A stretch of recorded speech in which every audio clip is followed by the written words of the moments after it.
스포츠 추석 특집 넥스트 제너레이션 김연경의 다음 시대를 이야기해 보겠습니다. 이 주제는 이 두 분이 딱이라는 생각으로 추석 연휴임에도 불구하고 정 PD와 김 기자를 모셨습니다. 정현호 KBS 스포츠 PD, 일간 스포츠의 김재한 기자와 함께합니다. 두 분 안녕하세요. 안녕하세요. 안녕하세요. 목소리가 좀 기어 들어가는 게 연휴 마지막 날이라 그런가요? 내일부터 출근하시나요? 명절 음식을 많이 먹어서 배가 불러서. 네, 예. 저도 마찬가지였습니다. 네. 약간 연휴의 끝이라 좀 아쉽긴 네. 하지만 네. 오늘 아주 중요한 얘기를 나누기 위해서 모셨습니다. 두 분에게도 좀 어려운 질문이 될 수가 있어요. 포스트 김연경, 네. 김연경의 다음이라는 오늘 주제인데요. 어떻습니까? 제가 저희 담당 PD한테 물어봤습니다. 그냥 없다고 하면 안 돼요? 그랬는데 그 정도로. 네, 센데요? 정말 좀 오지 않았으면 싶었던 시간이기도 했고요. 그런데 이제 또 다음 세대가 계속 나와 줘야 이제 김연경의 업적이 빛이 발하지 않게 되겠죠. 그러니까 본인의 의사를 물론 존중을 해야 합니다만은 네. 이 이야기를 그러니까 이 시간에 이렇게 한다고 하니까 사실 배구 팬의 또 한 사람으로서 상당히 좀 마음이 아픈 것도 사실입니다. 네. 그럼 뭐 진짜 후임자가 없는 건 아니겠죠. 아, 세대 교체는 그럼요. 해야 네. 되잖아요. 그렇죠. 네. 일단 김연경 선수가 이 무게감이 더했던 게 네. 국가대표 엄청 일찍 시작했어요. 그렇죠. 이제 청소년 대표는 2004년부터 했고 만 16세였죠. 2005년에 만 17세로 성인 대표에 최초로 승선을 했는데 이 고등학생 때였죠 당시가. 그런데 이제 고등학생이 성인 대표에 뽑힌 게 김화복, 박미에 의해서 역대 세 번째였다고 합니다. 네. 그러니까 엄청 잘하니까 뽑혔지 않겠습니까? 그렇죠. 네.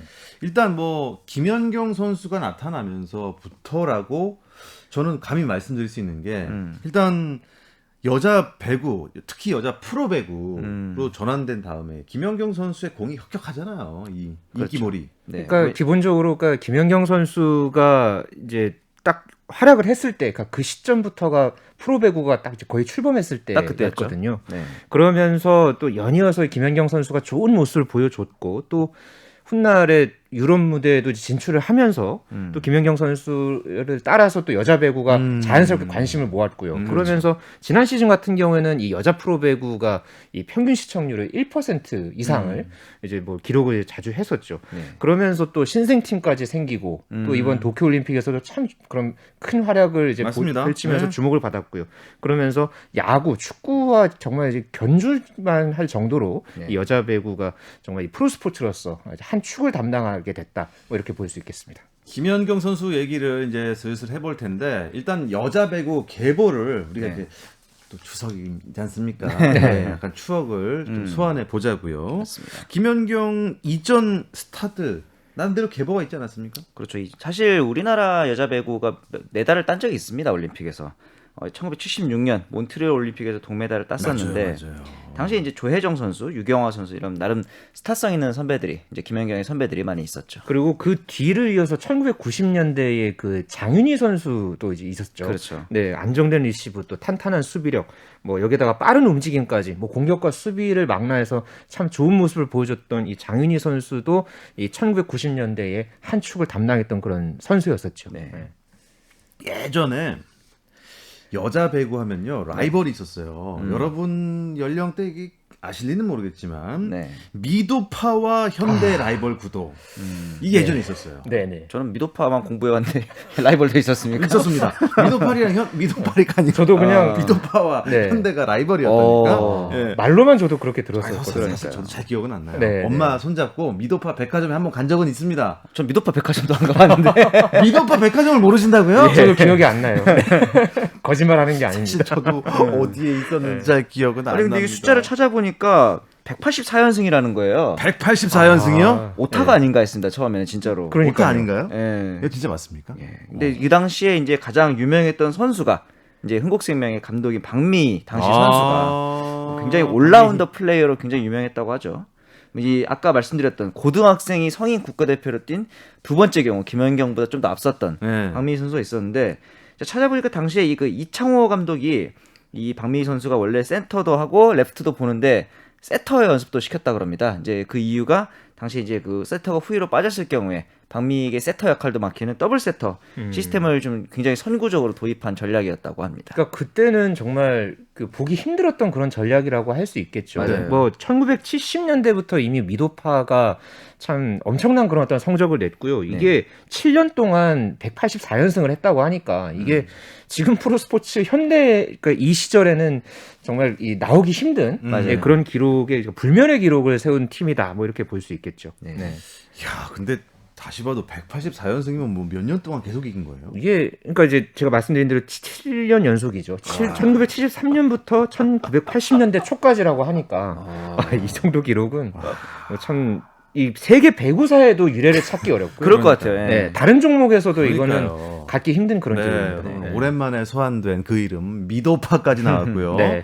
미도파 이후로 또 넘어가면 네. 호남 정유는 기억나시죠? 네, 호남 정유는 호남 정유는 그래도 여기서부터는 초등학교 조금. 때 예, 그러니까 좀 기억이 납니다. 호남 정유는 저도 알아요. 네. 예. 이제 좀 아니까 얘기 재밌게 해보죠. 당시 네. 그 김초령 감독이 있었고 장윤희 선수, 이도희 선수 이렇게 있었는데 이 김초령 감독하고 맞죠. 이도희 당시 맞아. 세터가 굉장히 또 이제 일신 여상 시절부터 같이 호흡을 맞춰온 사제지간인데 이 일신 여상이 또 118연승을 했다고. 여기는 무슨 연승만 했다면 연승이 100연승이야. 네. 일신 여상 정도 되죠. 네. 야, 깜짝 놀랐습니다. 요즘에 또 여상 이런 단어 안 쓰잖아요. 예.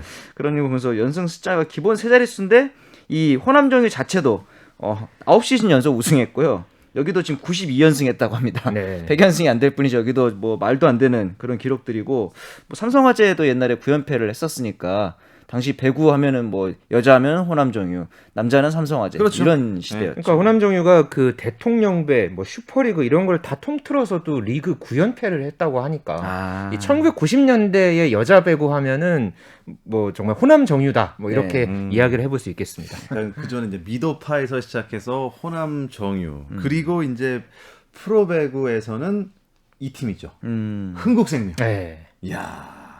참 대단했죠. 예. 흥국생명이라는 팀은 정말 특이하고 독보적인 팀인 것 같아요. 사실 뭐 최하위였는데 맞습니다. 스타들이 갑자기 등장하면서 그렇죠. 이게 우승의 아이콘이 됐단 말이에요. 2005년에 그러니까는 한번 그 이제 처음에 프로배구가 이제 출범을 하면서 네. 그때 이제 흥국생명이 인기 구단으로 이제 등장을 했었죠. 그렇죠. 당시에 이게 김연경 선수와 이제 윤수현 선수가 레프트에서 버티고 있었고 네. 또 라이트에 황현주 선수, 그렇죠. 예, 지금도 이제 활약을 하고 있는 선수, 그리고 또 뭐 라이트에서 이제 세터로 변신했던 이영주, 또 뭐 중앙에 진혜지, 전민정, 리베로의 당시 국가대표였던 구기란 선수까지 아주 그 좋은 그런 멤버들을 이제 앞세워서 또 거기다가 또 선수들이 다 이제 스타성들이 있었거든요.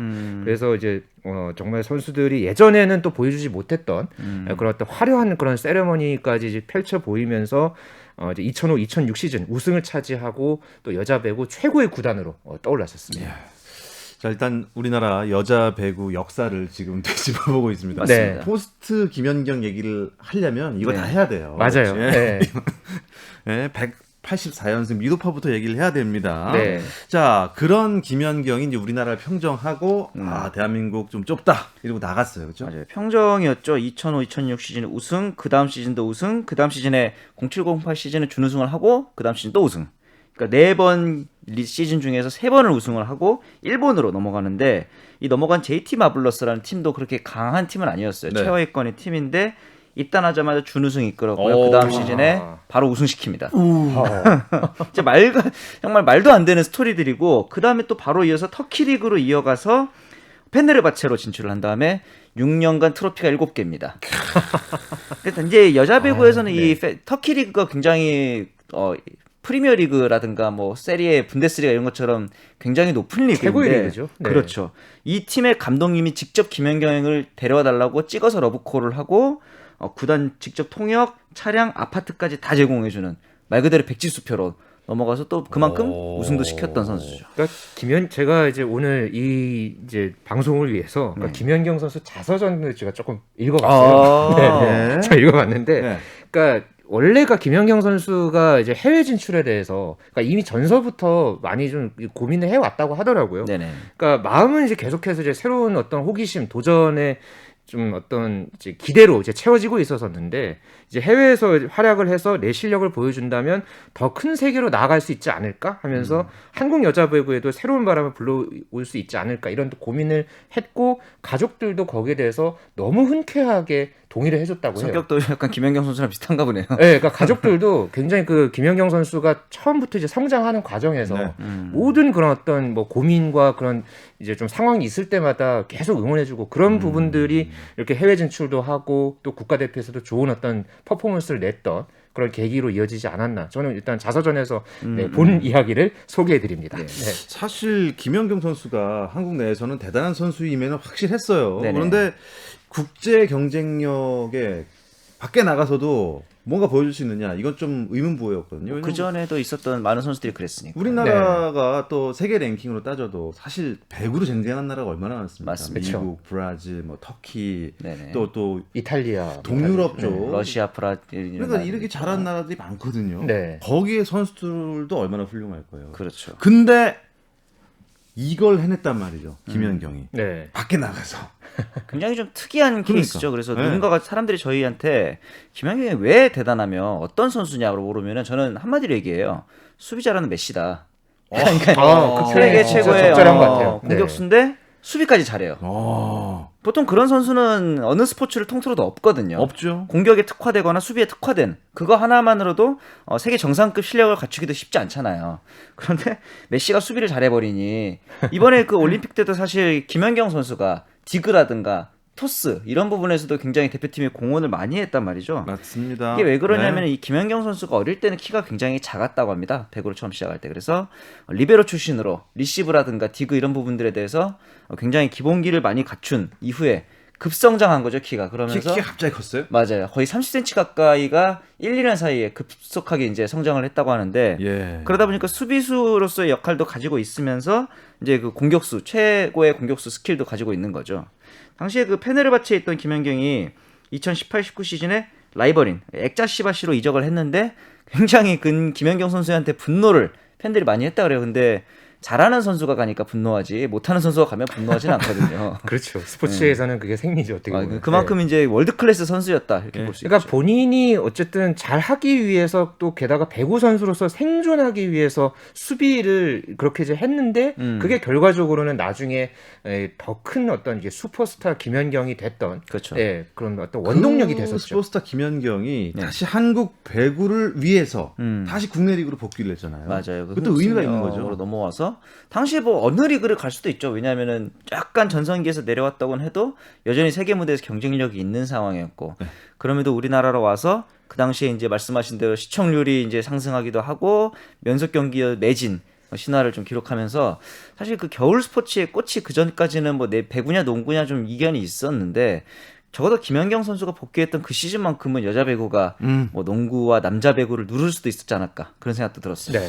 특히 이번 도쿄 올림픽에서는 우리 김연경 선수가 대표팀에서 어느 정도 비중인지 우리 다 느꼈지 않습니까? 그러니까요. 뭐 선수로서의 어떤 활약상도 있었지만은 뭐 대표팀 주장으로서 네. 또 대표팀의 구심점 역할을 정말 톡톡히 해냈죠. 네. 최종 예선 때에서부터 또 이번 올림픽 본선까지 또 이 과정에서 어떤 중요한 순간마다 이 김연경 선수가 다 그렇게 있었거든요. 그러면서 또 이 예선 때는 이제 한일전 또 그리고 8강 터키전 여기서의 김연경 선수의 역할이 어우, 네, 지금도 맞아요. 이제 지금 막 기억 다시 나고 있어요. 지금. 소름이 막 돋죠. 예, 예, 네. 예, 예. 그리고 그런 김연경 선수의 맹활약에 또 이제 우리 국민들도 한 이 설문조사에서 응답자 63%가 도쿄올림픽에서 가장 인상적으로 활약한 선수로 김연경 선수를 네, 꼽기도 했습니다. 지금도 이 김연경 선수가 이제 국가대표에서 은퇴를 했으니까 네. 뭐 김연경 선수가 입었던 뭐 유니폼이라든가 뭐 관련해서 뭐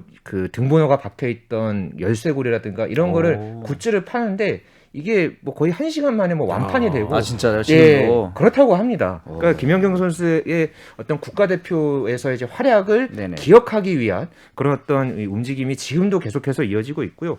또 이 스위스 로잔의 IOC 올림픽 박물관에 이 김연경 선수의 유니폼이 기증이 됐다고 합니다. 오. 네. 또 공교롭게 이 8강 터키전 때 이 토마스 바흐 IOC 위원장이 그 경기를 봤다고 하더라고요. 현장에서. 그걸 보고 나서 김연경 선수의 사연을 듣고 유니폼을 박물관에 그러니까 박물관에 전시했으면 좋겠다 해서 진짜. 네, 그래서 이제 국제 배구 연맹을 통해서 이 유니폼이 이제 영구적으로 전시된다고 하니까 네. 정말 참 자랑스러운 맞아요. 네, 그런 소식이었습니다. 자, 이렇게 김지한 기자가 말씀하신 대로 네. 김연경 선수의 대표팀 은퇴는 세대 교체의 큰 흐름과 맞물려 있기도 합니다. 네. 이 이야기 잠시 쉬었다 와서 자세하게 나누겠습니다. 앞으로 남은 게임도 저도 열심히 하겠지만 언니들도 많이 도와줘서 뭐 저희가 할 수 있는 거 목표 이루던 거 꼭 이루도록 하겠습니다. 한국 스포츠의 미래, 다음 시대를 그려봅니다. 여러분은 지금 스포츠 추석 특집 스포츠 넥스트 제너레이션과 함께하고 계십니다.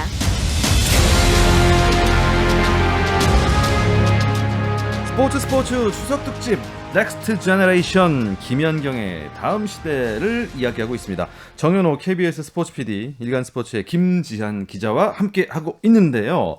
보통 뭐 다음 시대를 이야기할 땐 뭐 간단하게 포스트란 단어를 맞아요. 붙여서 그렇죠.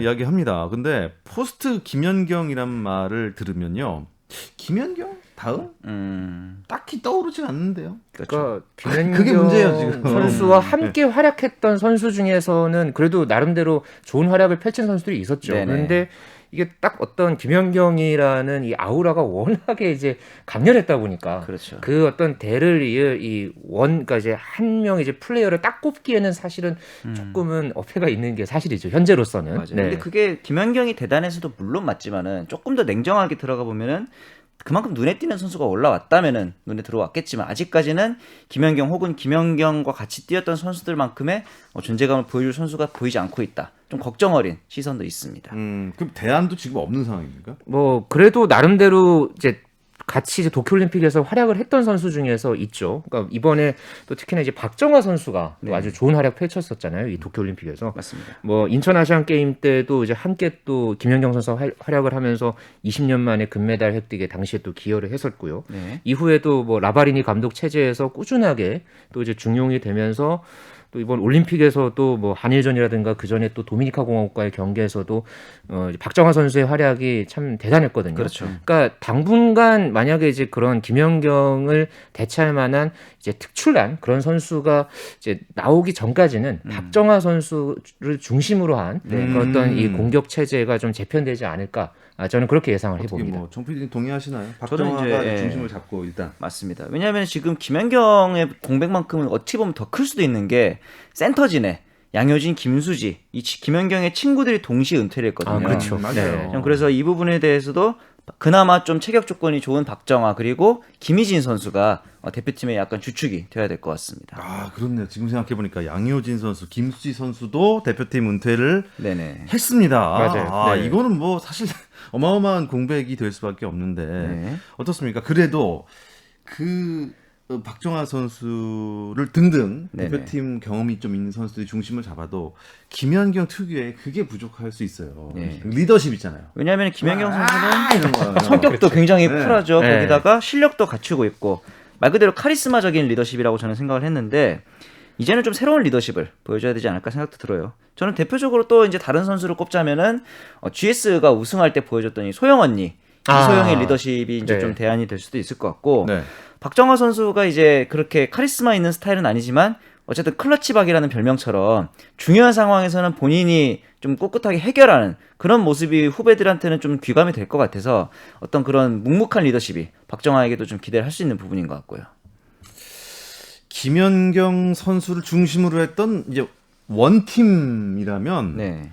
이제는 대표팀을 그냥 하나의 뭉뚱거리는 그냥 원팀으로 만드는 건 어떻습니까? 그러니까 기존에 김연경 선수 이제 중심으로 했던 그 대표팀 같은 경우에는 김연경 선수가 있고 없고의 경기력 차이가 꽤 컸거든요. 그렇겠죠. 분위기도 마찬가지였고요. 뭐 발리볼 네이션스 리그나 뭐 다른 어떤 국제 대회에서도 대부분 비슷했는데, 그러니까 결국은 앞으로 한국 여자 배구가 더 성장을 하려면은 이 원팀 중심, 그러니까 이제 한 명의 선수만을 이제 그 위주로 한 그런 플레이가 아니라 전체적으로 다 골고루 잘하는 그런 어떤 팀을 만들어가는 게 앞으로 중요합니다. 그래도 우리 대표팀이 이런 도쿄올림픽에서 또 좋은 그런 어떤 이 과정을 함께 했던 선수들이 있고 네. 그 선수들과 함께 또 밑에서 또 치고 올라온 선수들이 또 V리그에서 계속해서 또 지금 나오고 있거든요. 예, 그렇기 때문에 뭐 아주 뭐 이렇게 뭐 냉정하게 좀 힘든 상황이다라기보다는 조금 그 시점이 조금은 길어질 수도 있겠지만은 그래도 아주 뭐 희망이 막 없지는 않다. 네. 네, 저는 좀 그렇게 이제 이야기를 해보고 그런 싶습니다. 면에서 봤을 때는 저는 그 이소영이나 뭐 박정아 이보다 더 어린 정지훈 선수에 대한 기대도 좀 해볼 만한 게 네네. 원래 이 선수가 라이트 그리고 센터 포지션을 대표팀에서 주로 보는데 이번 코보컵에서는 레프트 포지션도 좀 소화를 했어요. 이런 부분을 보면은 원팀으로 가기 위해서 좀 다재다능한 그런 부분들을 준비하고 있는 것 같기도 합니다. 네. 정지훈 선수의 레프트 변신이야말로 네. 이 김연경 선수에 약간 부탁이 있었다 이런 얘기도 있었어요. 네, 이게 그러니까 강성영 현대건설 감독의 이제 멘트를 통해서도 이게 알려졌는데요. 네. 그러니까 김연경과 이야기를 할 기회가 있었는데 한국 배구의 발전을 위해서 지훈이를 꼭 윙스파이커로 키워달라고 했다. 이렇게 또 특별하게 주문을 했다고 합니다. 네네. 그러니까 김연경 선수가 이제 정지훈 선수에 대한 멘트도 있었어요. 그러니까 신체 조건이 좋고 점프와 타점이 모두 좋다. 네네. 이렇게 또 이제 극찬을 하면서 정지훈 선수에 대한 또 이제 향후의 어떤 그 기대감을 함께 이제 밝혔는데요. 네. 그러니까 아무래도 이 조금 어린 선수이기 때문에 그러니까 이 선수가 이제 지금 어떤 레프트로서 계속해서 이제 꾸준하게 경험을 이제 시켜주고 이제 본인 스스로도 지금 이런 레프트에 대한 어떤 본인의 좀 기대감도 갖고 있어요. 아. 네, 그렇기 때문에 레프트 변신이 이제 이번 시즌 이제 돌아오는 시즌서부터 아마 이제 이렇게 뛰게 될 텐데 네. 이게 만약에 이제 성공을 한다면은 우리 여자 배구 대표팀의 어떤 세대 교체 네. 이런 부분에서도 상당한 좀 이 기대감이 네, 좀 점쳐지고 있습니다. 그럼 지금 뭐 포지션 하나하나 찾다 보면은 또 이게 또 완성이 될 것 조금씩은 같아요. 맞춰져요. 그렇죠. 네. 그러니까 하나하나 그게 이제 퍼즐이 맞춰지는 거죠. 좋습니다. 네. 그렇다면 어떻습니까? 그동안 대표팀에서 백업 요원으로 활약했던 선수들 이제 좀 수면 위로 나올 때가 되지 않았나요? 그렇죠. 뭐 당장 양효진, 김수지의 자리에 박은진 선수가 센터 주전으로 좀 발돋움을 해야 할 거고 아까 미도파 얘기를 했는데 그 미도파 출신인 이윤정 선수의 딸인 정호영 선수. 이 선수가 이제 체격 조건이 딸이에요? 굉장히 정호영 좋아요. 선수가 있죠. 네. 맞아요. 이 선수가 190cm에 보기 드문 장신인데다가 드래프트 1픽. 그 당시부터 이제 진짜 차세대 김연경이다. 이런 얘기들이 있었는데 너무 체격 조건도 좋고 실력도 좋으니까 포지션이 좀 애매했어요. 레프트랑 센터를 계속 왔다 갔다 했고 그 와중에 또 이제 잦은 부상 때문에 약간 정체된 느낌이 있었는데 이제는 이 정호영 선수가 조금 더 이제 주축으로 발돋움하면 어떨까 하는 기대도 됩니다. 정호영 선수 지금 여기 보니까 네. 키가 190cm래요. 맞습니다. 네. 와, 이 정도 체격 조건이면은 좀